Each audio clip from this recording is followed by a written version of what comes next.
আসসালামু আলাইকুম ওয়া রাহমাতুল্লাহ। আমি মোহাম্মদ জাহিদুর রহমান। স্যারের কাছে আমার প্রশ্ন ব্যাংকিং সম্পর্কে। একজন ব্যাংকার দাবি করেছেন যে আল হাজার বিশ্ববিদ্যালয় থেকে বলা হয়েছে যে দেশে ইসলামী বা শরিয়াতের আইন নেই সেখানে সুদ দেওয়া এবং নেওয়া উভয় বৈধ। এ ব্যাপারে আপনার মতামত জানতে চাই। স্যার, আরেকটি প্রশ্ন রয়েছে ব্যাংকিং সম্পর্কে।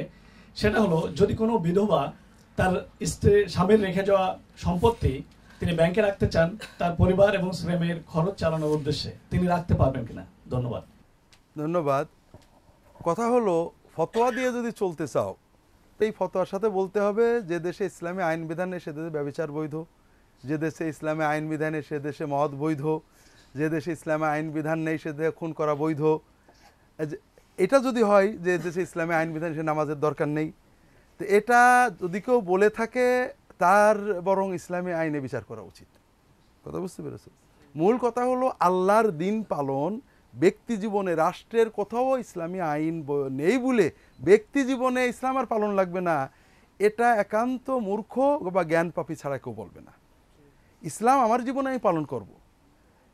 ইসলামের ইতিহাসে দুটো গ্রুপ ছিল যারা রাষ্ট্র না হলে ইসলাম নেই মনে করতো, একটা খারেজি একটা শিয়া।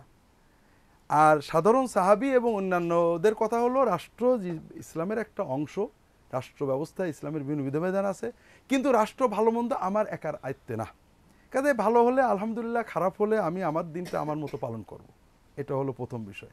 দ্বিতীয় হলো যে যে দেশে ইসলামী আইন নেই, মুসলিম বিশ্বের প্রত্যেক দেশে ইসলামী আইন আছে। 16 আনা নেই, 12 আনা আছে, 6 আনা আছে। আমাদের দেশের অধিকাংশ ফৌজিদারি আইন ইসলামী, আমাদের যেটা দেওয়ানি আইন ইসলামী, অনেক ব্যবস্থা ইসলামীর, পারিবারিক বিষয়গুলো ইসলামী, অনেক ব্যবস্থা নেই।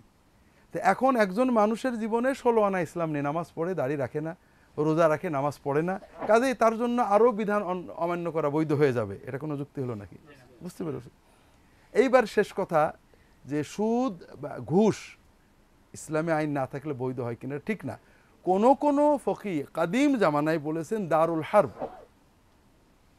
দারুল হারব অর্থাৎ মুসলমানদের সাথে যুদ্ধরত যে কাফেরের দেশ, এই দেশে সে কাফেরদের সাথে সুদের লেনদেন করতে, ঘুষের লেনদেন করতে, এই নাউজুবিল্লাহ, সুদের লেনদেন করতে পারে। এটা ফকিদের ব্যক্তিগত মত, এটা ইসলাম কোরআন বা সুন্নাহর মত নয়।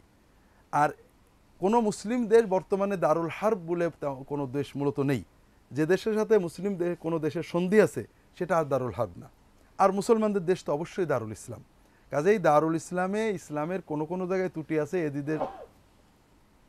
এজিদের সময় অথবা কি বলে আব্দুল মালিকের সুযোগ বলে আমরা সেখানে ইচ্ছা করলে ঘুষ খাবো, এটা অত্যন্ত ইসলাম বিরোধী কথা। ইসলামের কোনো নীতিই থাকে না।